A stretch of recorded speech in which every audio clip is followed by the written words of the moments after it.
Basic things that a lot of people in the world, close to 4 billion people, don't really have access to. So we're very passionate about doing this. A large part of fintech, a very more recently prominent part of fintech is blockchain, and the solutions that blockchain and cryptocurrencies can bring to the space are amazing. We're just starting to scratch the surface, and we're very fortunate to be connected to the most active community in the world, the people that are leading this space. We have 2 of them here today, and instead of explaining what the alibre community is, I think it's better to just hear it from the people that are coming here today, and then we can talk more after these great expos that we're going to have. So today we have Griff, Oleksii, and Griff. Oleksii and Griff are very active members of the White Hat group community that has protected Ethereum. They rescued something like 10% of Ether in the DAO hack, and then recently in 2017 there was a parody hack, and I think it was over $200 million that they helped rescue, the White Hat group hackers. And these people are passionate, crazy about blockchain and what cryptocurrencies can do for the future. And so I don't want to hold it up any longer. I'm going to ask Oleksii to come up.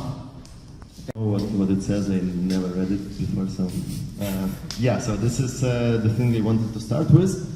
Yeah, so what can I tell about myself? I started to do Bitcoin and related technologies in 2015 as a team member of a company called Tether.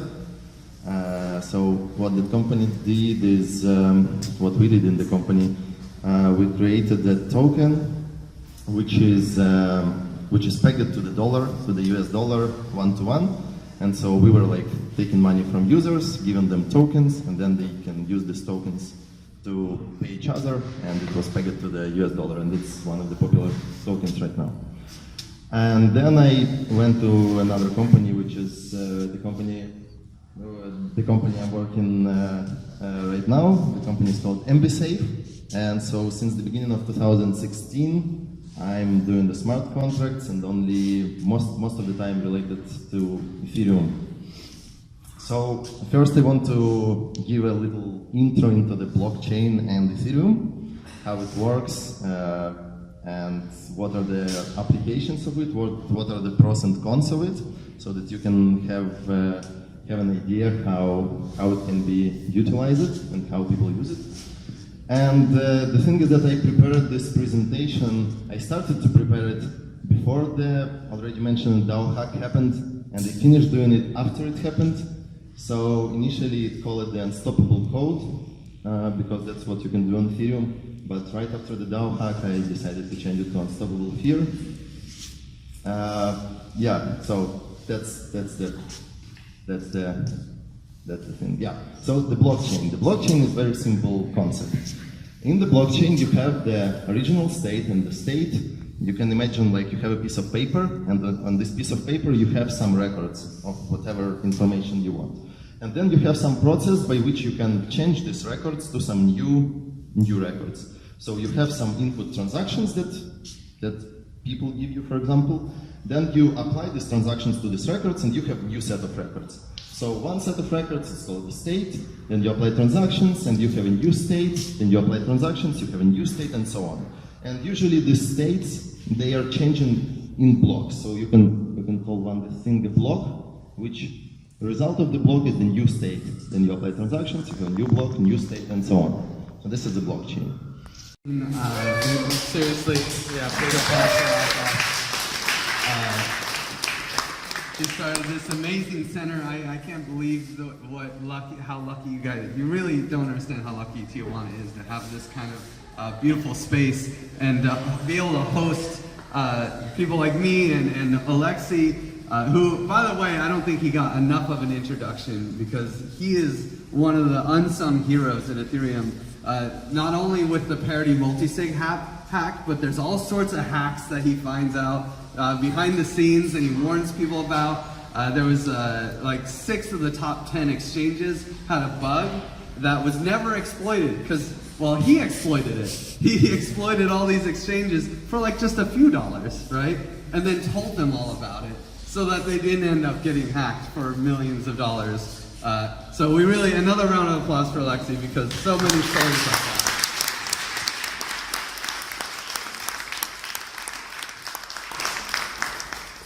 And can you guys hear me without the mic, or should I stick with this thing? This thing sounds kind of fuzzy. Mic? Okay, the mic is good. So a little background on me. Oleksii kind of warmed it up because my first project was the DAO.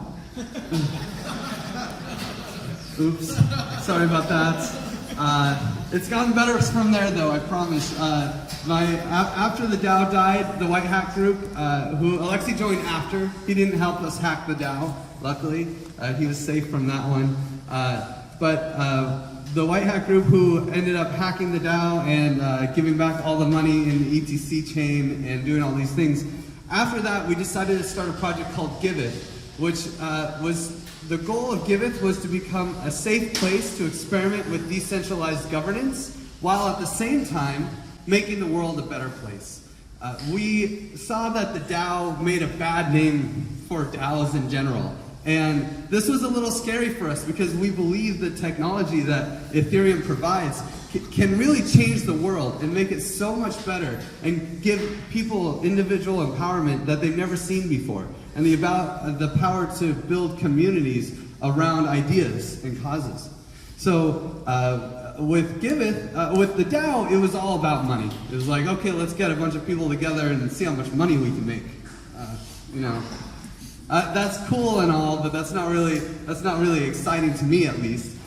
So with Giveth, we decided to build a platform that would be open for anyone to create ideas for charitable causes, right? Oh, hey, I want to create a cause to help homeless people in Tijuana, right?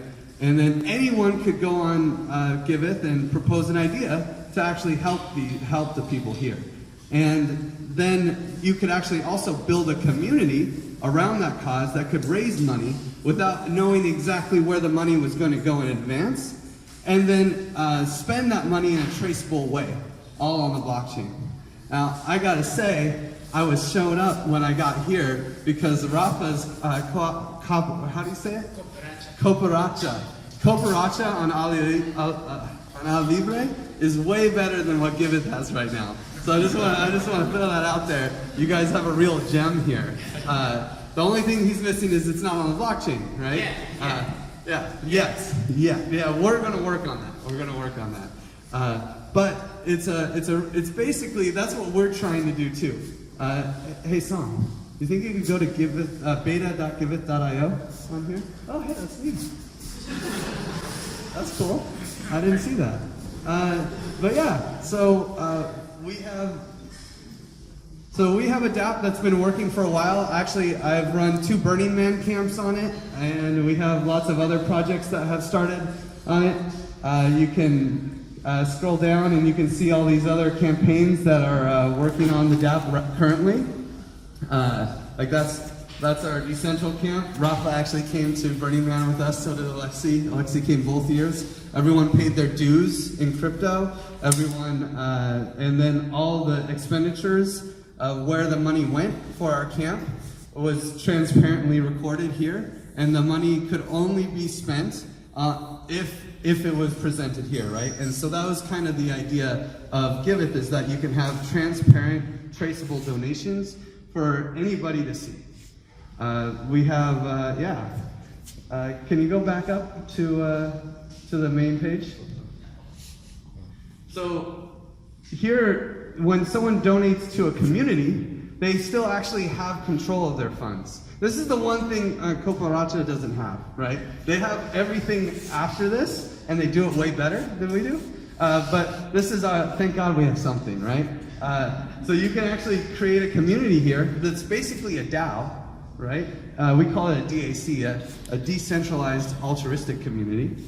And then they can collectively decide where to send the funds. So this is the Give It DAC. Right now, I actually am the sole person in the Give It DAC, so it's not very D, but that's okay.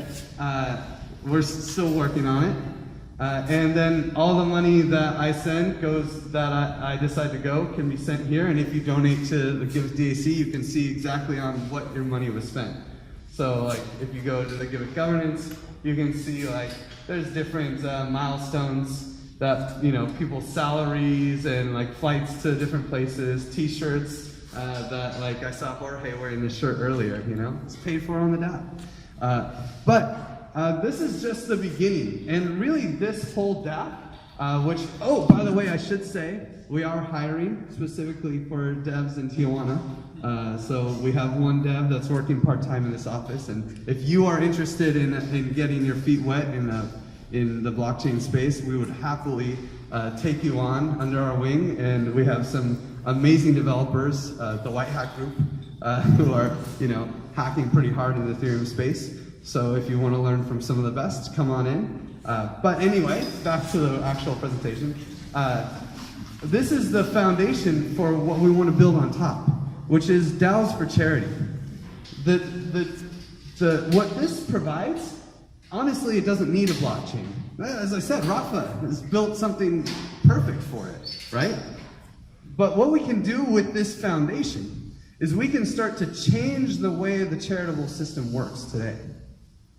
If you look at systems, they work best when everybody who's in the system is working in their own best interest, and it helps the system out. The charity system today does not work like that. When someone donates, they lose, and everybody else wins. The incentives are very misaligned, right? And it's very sad because these charities are working on some of the most important causes we have today, but they're working against their own best interest. And it's a tragedy of the commons. In fact, that's like what they call it, the tragedy of the commons. So we believe that with blockchain technology, we can change the way the system works. And I'll give you an example. The first fork of Bitcoin was called Namecoin. Namecoin is still around today, even though no one uses it, okay? No one touches this stuff. With Namecoin, you have this decentralized domain registration service. Anyone in the world can go to the Namecoin, and without giving any ID, they can register a .bit domain. And then anyone in the world, if they go into Chrome or whatever browser they have, change a bunch of settings, right? And they can go to that .bit domain, and they can see whatever is being hosted. And no one can stop them. No one can take down the domain. ICANN, who runs most of I think all of the domain registration in the world, they can't stop this, right? And what the most incredible thing about Namecoin, though, is that no one uses it, and it's still here, right? No one, if this was a startup, if this was a charity, if it was a B Corp, it doesn't matter, right? If it was any kind of normal organization in its own, in the normal system, it would have failed a long time ago, because no one uses it. But because instead of creating a company or a nonprofit, they created an economy. And in this economy, they aligned the incentives properly so that every actor acting in their own best interest actually supported the commons. They actually supported the whole idea of decentralized domain registration. This was the first fork of Bitcoin, but it's not the last example. Another one is Primecoin. Primecoin is a funny one, right? Basically, to mine Primecoin and create Primecoin out of nothing, you just have to find a Prime number that's never been found before. I mean, pretty random, for sure. And the guys who made it were heroes, okay?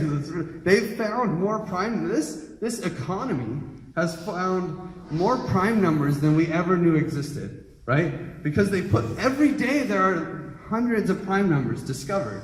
No one cares, but it's happening because they built an economy around it, right? And a better example that I'm working towards, right, is Folding Coin and Cure Coin. These coins are amazing. They're actually I mean, I think finding prime numbers is cool. It does help the world, I guess.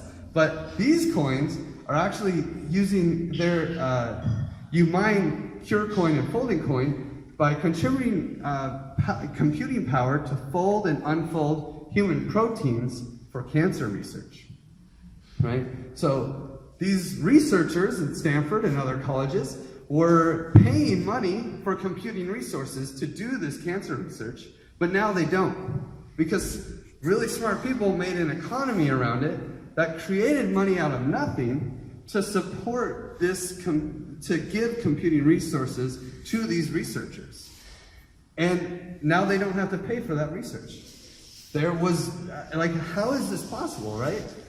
And there's a lot of things that come into this that are interesting. Because when you create this economy, not only do you have the people supporting it, like in folding coin, the researchers obviously will just buy folding coin just to support the community and support the people who are mining folding coin. And other people will probably come and mine, maybe even at a slight loss, just because they know they're helping cancer research. So there is some altruism still going into the economy. But beyond that, then you have speculators. Speculators don't care about the cancer research, okay? They just don't. They care about, oh, I can buy low, sell high, and I'm going to play these games. Well, when they do that, they create a demand for the currency, which in turn creates a demand for mining pure coin and folding coin. And therefore, actually creates a demand for supporting cancer research, right? So you have, it's kind of weird, right? You think speculation, oh, that's a bad thing. You don't want to speculate on this. Actually, because the incentives were aligned properly, everything that you would think is a bad thing, which is like people taking profits, actually helps the system. Now, this is all in the digital realm, because blockchains, you know, they kind of play in the digital realm. Well, Giveth's goal is to take it out of the digital realm and bring it into the real world. And we actually believe we can do that, because there are these new crypto primitives. I'm so glad Oleksii did such a good job explaining smart contracts, because I'm going to go a little deep here. Maybe I should see, how many people have heard of smart contracts before tonight? Pretty good. Thank God. So then I'm going to keep going. I'm going to go pretty deep. Oh my God, I almost forgot about Kermit. Okay. Sorry, buddy, I won't forget about you. It's okay. So Kermit here is a very altruistic person. Well, he's a frog. And Kermit wants to donate to help frogs in Tijuana. Isn't that right? I love frogs. Oh, good. So Kermit is altruistic as all hell, and he donates to the biggest frog charity in Tijuana, Frogs for All of Us, right? And Frogs for All of Us, when he donates, they send him a t-shirt, and he's really excited about it, so he wears that shirt all the time. Yeah, I do. But in the end, you know, Kermit loves frogs and all, but he just lost his job, he's having some troubles, he can't donate to frogs anymore. It's really sad. So it's unfortunate, but the donations have to stop because he has to worry about himself. Now, all of a sudden, Giveth is going to have an experimental campaign. Okay, I'll tell you how this goes.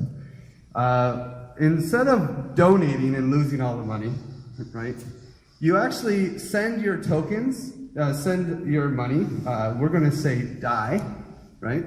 And let me just back up. There's this crazy thing called XDAI, which is a sidechain of Ethereum, where DAI is basically like Ethereum. You pay gas in XDAI, and you can send DAI to a smart contract on Ethereum that will create XDAI on the sidechain. And then you can do all sorts of complicated things on the sidechain because it's cheaper gas. But this is and that's where we're going to end up doing this stuff. So one of the big projects we have with Giveth is to move the DApp over to XDAI.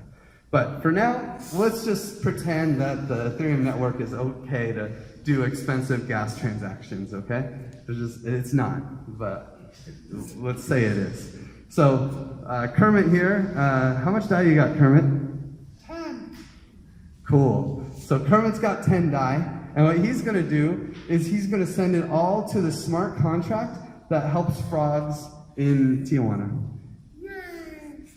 Normally when he sends his money, he gets like, you know, a t-shirt or a hat or something. But this time he gets tokens. He's gonna get frog tokens. And with those frog tokens, they actually have value. And the value, though, isn't determined by an open market. The value is determined by the smart contract itself. This is called a token bonding curve. What? Sorry, Kermit. So a token bonding curve is basically this, like, a smart contract where people smart contract, where people put money into it and get tokens back. But the money stays in the smart contract. It doesn't go straight to help frogs. I want to help frogs. Well, I'll get there. So when the smart contract gets the DAI, it creates tokens, right? And when the price of those tokens is determined by the total supply of the token in general, right? So if there's 100 tokens, the price is $1. If there's 101 tokens, the price is $1.01. As the price of the token goes up, then, as the supply of the token goes up, as more people buy it, then the price of the token goes up. As the supply of the token goes down, as people burn their tokens and take money out of the contract, then the price of the token goes down, right? I'm sorry, Kermit, I'm going to have to let you go because I want to draw on this whiteboard. So, there are these things called Ponzi schemes. Now, I'm really sorry about this, but this is right now the current best use case for a token bonding curve is to create a Ponzi scheme, which is really lame. But, so you have the price, right? We'll say DAI, or tokens per DAI per token. And then you have total supply of tokens. So in a Ponzi scheme, it goes like this. As people buy tokens, the price goes up. As people sell tokens, the price goes down. But the more people that buy, the more profit you make.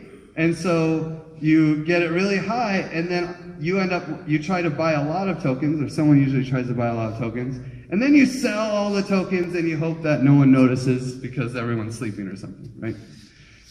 This is unfortunately where token bonding curves has been cutting their teeth. Ooh, that eraser sucks. Okay. So, but this is a Ponzi scheme. What I want to do is very different. And what Giveth is going to do. It actually goes like this and levels out. And at some point up here, as more people buy in, you make less money.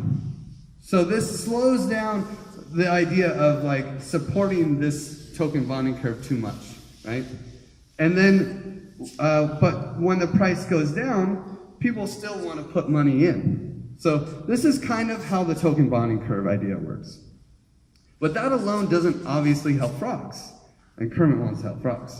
So what we do is we connect this to what we call a TCR, right? But you know what? I'm not going to go into complex governance stuff that only like crazy Ethereum people think about. We're just going to call it a black box. We're going to call it a DAO, right? So this DAO, it's a green box because Kermit, you know. This DAO has the people who have tokens get to decide what this DAO does with the money in it, right? Now, how does money get into this DAO? It's always here, right? Well, there's two ways that money actually starts in this DAO. The first is when people buy in early, right? So if you notice, like the people who buy in early get a really cheap deal on these tokens. That's not really fair. That's not cool. You know, they make too much money. That's not good. So what we do is we actually like kind of do a bulk buy. And say, let's say we want frogs, you know, it's not the end of the world. Frogs in Tijuana, you know, it's not the biggest thing. So let's just say that we need like 10,000 DAI to start this bonding curve. And so the people who are like in the know in the community here, like that know all the things about frogs, all the cool biologists, you know, all the famous frog, like eccentric people here in Tijuana, they get together and they raise $10,000. And they raised $20,000, right? And they start this what we're calling, they start this commons. So Giveth is calling this the commons stack, right? So they start this community focused on frogs in Tijuana, and they end up putting down $20,000, and $10,000 goes into the token bonding curve, the smart contract that people can sell their tokens into, right? But $10,000 goes in, 10,000 DAI, one DAI is $1. It's a stable coin. 10,000 DAI go into this DAO. Now, this DAO is on top of Giveth. So people can like make proposals. I want to, save this marshland from the convenience store that's going to be built on top of it. Too many frogs live there, right? And another guy has an idea about like going to the zoo and breaking out all the frogs. We're going to save them and set them free, And there's all these people that have ideas about how they can help frogs in Tijuana.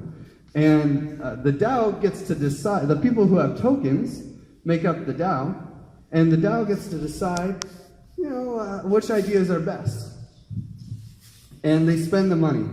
Now, as they spend the money, the people who put in the initial funds, their tokens were actually locked. They can't just sell their tokens right away. Because obviously, the $20,000 is stuck here. There's only $10,000 there. It wouldn't work. So when they get their initial tokens, their tokens are locked, and they cannot actually sell those tokens until some money is spent. And when money gets spent, it goes like they send the DAI to Giveth, and the milestone here it says like, okay, you want to break frogs out of the zoo, like okay, here's like $1,000 to do it, but you only get paid after you actually do it, right? So the DAI is sitting in this smart contract, and then when they send pictures of all the frogs being free and like a little selfie of them in the zoo, these guys are going to jail. It's a bad idea. But like, hey, frog people get crazy.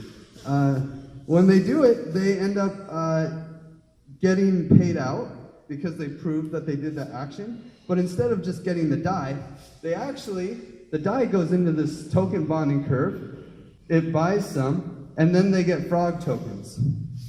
And if they want, they can sell their frog tokens back into the bonding curve and get DAI. Now, this is where it gets kind of crazy. When they got 1,000 DAI here, but they don't end up getting 1,000 DAI out of this token bonding curve. Because when people sell into the bonding curve, there's a fee. There's a little bit of friction. And that money ends up going to the DAO. So we'll say 3% fee for any kind of sales, and that 3% goes to the frog. So what we have here is like this system where everybody's incentives are aligned, right? The people who buy in, their tokens are locked. It is their job to do good governance in this DAO. Because if they help the frogs here in Tijuana, like people will get excited, right? All the people who are donating to all those frog charities, they're gonna why would they donate to a frog charity when they can actually get a speculative token of value and donate to that instead, right? So that encourages more people to buy, which also gives them more money because they ended up buying early.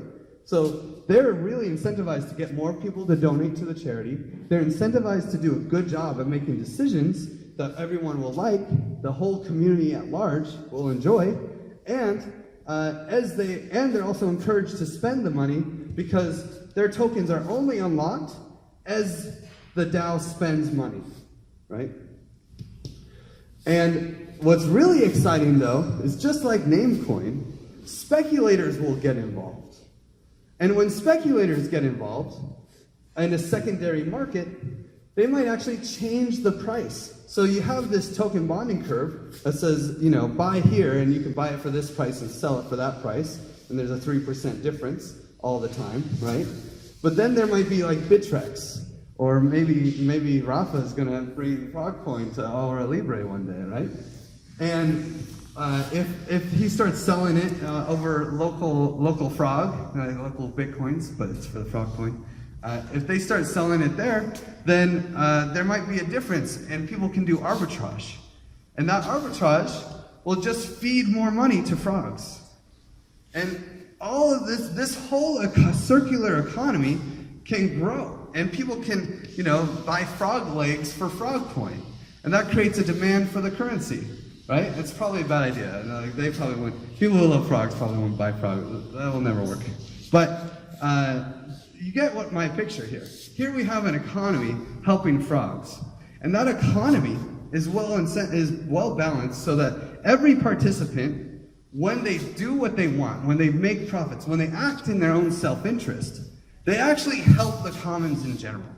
And this whole frog thing is kind of a joke because Paul, who works here, made me use this Muppet because it was a joke that got out of hand.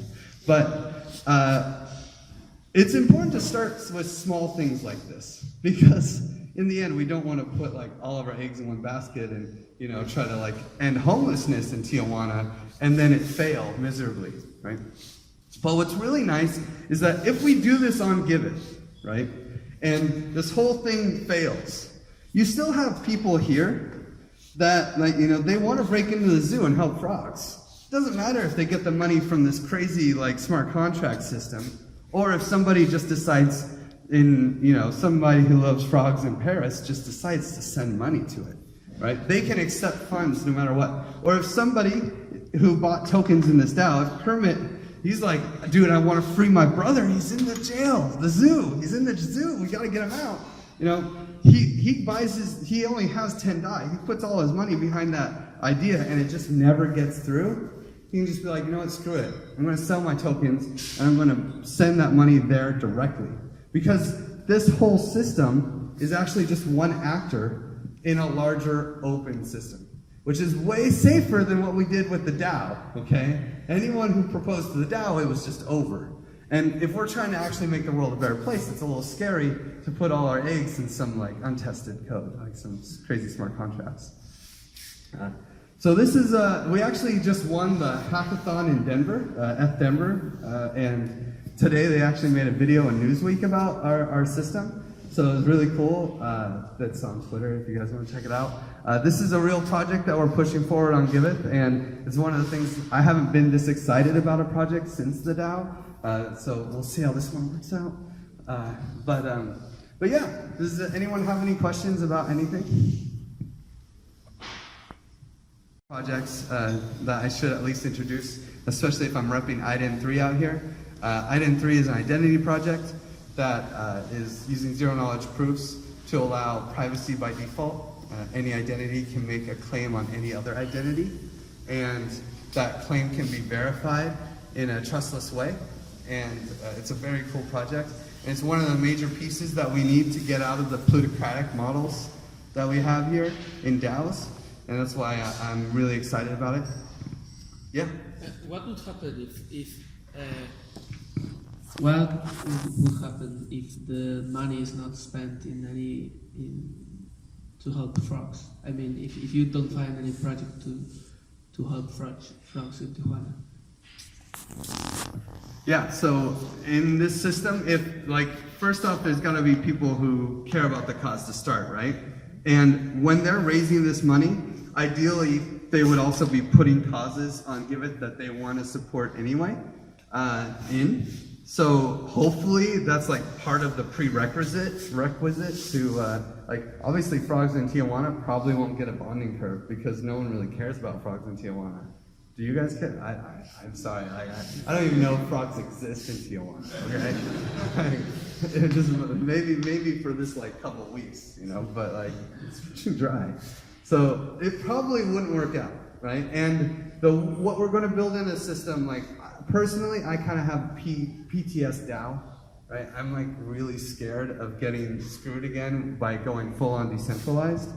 We will probably have escape hatches and overrides switches so that if there's maybe 90% of the token holders decide that this whole thing doesn't work, they all vote and maybe there's a 60% quorum or some kind of stats that people would set from the beginning, where they can just shut it all down.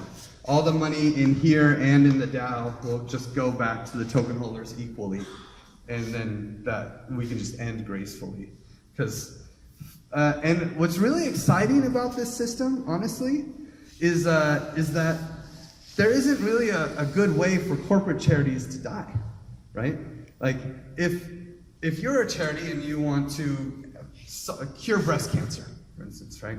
You grow and grow, you grow. You have the normal corporate business model that says get as big as you can and create a foothold in the economy so that you can survive.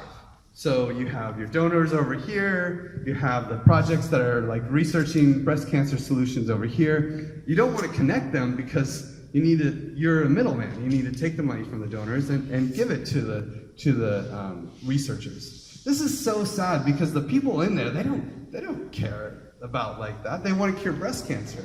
But the system that they're working within says, hey, don't connect people because you need to siphon off the top. And that's really too bad. But even worse so, the CEO at the top, right? If they end up finding a really promising cure for breast cancer, it's actually a moral hazard for him to even pursue it. Because if they actually cured breast cancer, he'd have to lay off all of his workers, right? So, I mean, of course he's going to pursue it because it's an altruistic cause, and that's what they're there for. But why are they working in a system where they have to work against themselves, where they have to lose in order to win, right? And if they win, then they lose, right? That sucks. Like, oh yes, I cured breast cancer, and now I have to look for another job. You know?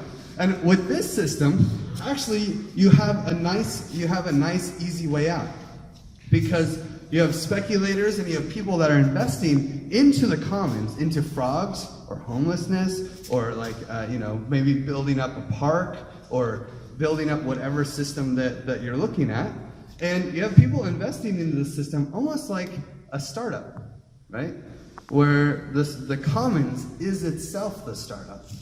And if you make a bad investment, like let's say, we're gonna like kick up this park. You know, there's this awesome park. We need new playground equipment. We need maintenance on the grass, and we need to do all these things. I say this because Rafa's family having to do this kind of stuff. Yeah.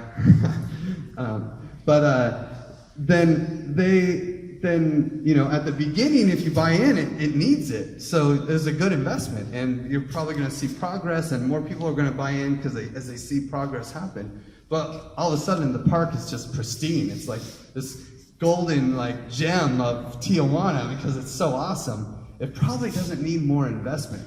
So people aren't going to put more money into this park. I mean, maybe they do, it gets wild, but probably not, especially since the investment is going to dwindle off. They're not going to make more money.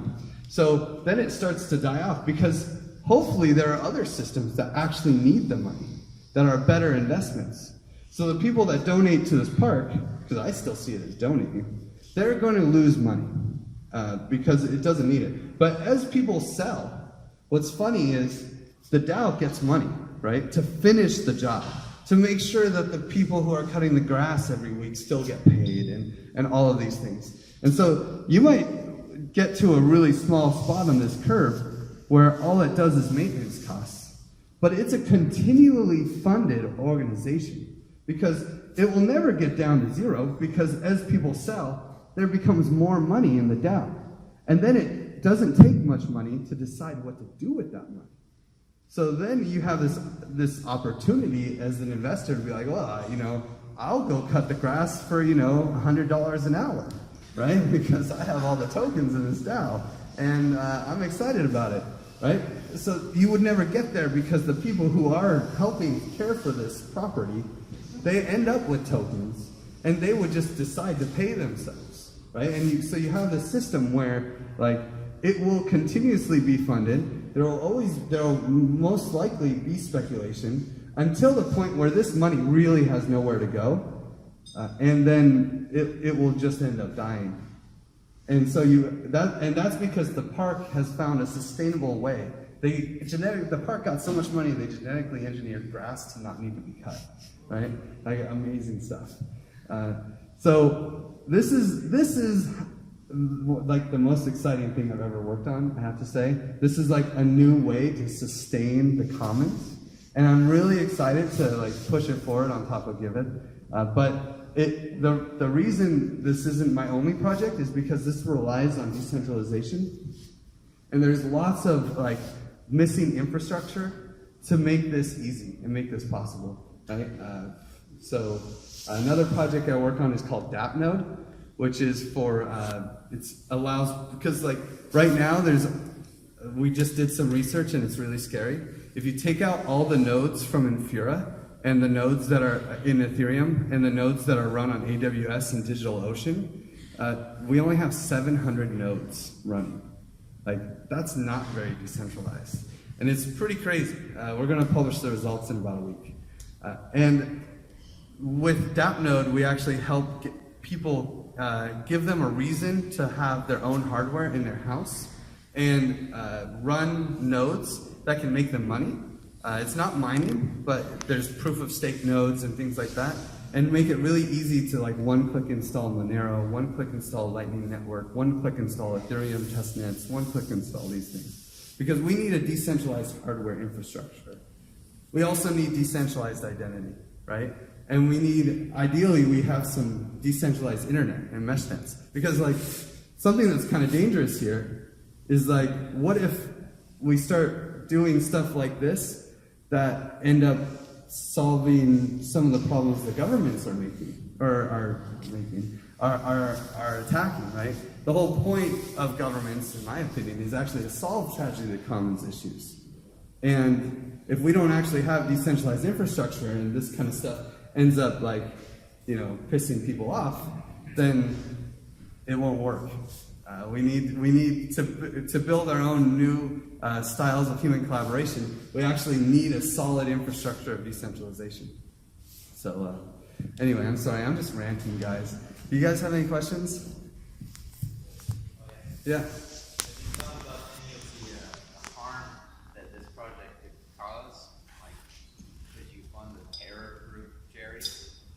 Unfortunately, yeah, absolutely. This is the problem with tools, right? Like Home Depot sells hammers, and you can use those hammers to build houses, or you can like hit people over the head with them. And it's really hard to always have to worry about that, like 1% of people that decide to do horrible things with the tools that you create. But I actually have this crazy faith in humanity. And I think that in the end, especially if we model how to use these tools in positive ways, that's where the most impact will be had. If instead I was a crazy terrorist or something, or like, I was the Pentagon and I wanted to do crazy things with this, it probably wouldn't work out and people would model after that first use case. But hopefully, as Give It, people trying to like, change the way, build the future of giving and like, end homelessness for the world, right? Those kinds of things. Hopefully they'll see this, and that's where it will have the most impact. I'm just curious, what is the decentralized identity? Yeah. What is that all about? So IDEN 3's goal is to allow anybody in the world to choose the authority for their identity management, right? And to be the authority. So like, imagine when and also to reveal as little information as possible. So imagine you go to the bar, is the drinking age 18 here? Yeah, so you go to the bar, you're 19, you show someone the ID, they're like, okay. But guess what? That bartender gets to see your house, your address, their birthday. Are you an organ donor? At least, all these things that they don't need to see, right? And who knows what they do with that information? They don't need it, but just to prove your identity, that's what they had to do. And the only IDs they accept are the ones they know. So, you have like, the bartender doesn't know if you're from Turkey or something, like, is this a real ID or not? I don't know, like, I guess it looks like a passport. There's all these issues, right? And instead, if IDEN 3 system actually works, when you go, you would just have a QR code on your phone that you'd show the guy. And with that QR code, they could see, yes, you are over 18. And they could see which authority says it. Oh, the state of Mexico, right? Or maybe the city of Tijuana. And I accept those authorities. And they could choose the different authorities that they accept. Maybe the bartender himself is an authority, right? And there's this crazy crypto anarchist guy who doesn't want a national ID, but he's got gray hair and a beard. He's clearly over 18. The bartender can just be like, here, I'll approve that you're like over 18. So then he doesn't need an ID. And the person at the bar checking the ID, they don't even have to care which authority it is. There'd just be a whitelist of authorities. Maybe all the nations in the world, and a bunch of states, except for maybe a few that they don't trust. And then what's really cool about this system is that when you give them that proof, you're actually giving them the ability to prove that you are over 18. They couldn't take that data and give it to someone else and be like, listen, I know this guy's over 18. And the way we do that is pretty cool. We use zero knowledge proofs, but we don't prove that you're 18. What we prove is either you're over 18 or you know the private key to the public key that you're proving it to. So it's a little crazy, but basically, if then the person takes that either or proof and shows it to someone else, it's like, hey, look, either this guy's over 18 or I know my private key. It doesn't really work. It only works if it's the other person's public key that they know that they've protected their private key and no one could know it, right?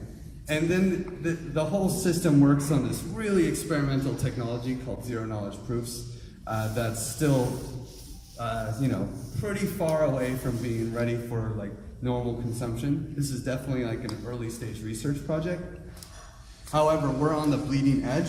The White Hat group is like, Barry White Hat is the person who's part of the White Hat group, obviously. He is the first person to create a token on Ethereum that uses zero knowledge proofs and can be anonymous. And then Jordy, my partner in crime, like all the time, he actually wrote a compiler and a higher level programming language so that anyone can make a trusted setup and build a zero knowledge proof for any system that they want. So if you're like a hardcore dev and you want to start playing with zero knowledge proofs, the best thing to do is to go to the ident3's blog. There's like a walkthrough, and you can build your own zero knowledge proofs. People do it at hackathons all the time. And the higher level programming language to do that is called Circum, C-I-R-C-U-M. Or C-I-R-C-O-M, I think. Sorry. And it's really cool. You can just like type in, create trusted setup, and then you just create a trusted setup. Like it's too easy. And so ident3 has a lot of other cool things. Like it's super scalable. You can make thousands of claims and combine them into one Merkle root, and then put that one Merkle root on the Ethereum blockchain. So with one transaction, you can basically secure thousands and thousands of claims. So it's very scalable. And there are people that are already working on it to do anonymous voting. This group called Vokdoni is actually on Giveth. They're raising funds on Giveth to create anonymous voting for scalable anonymous elections. So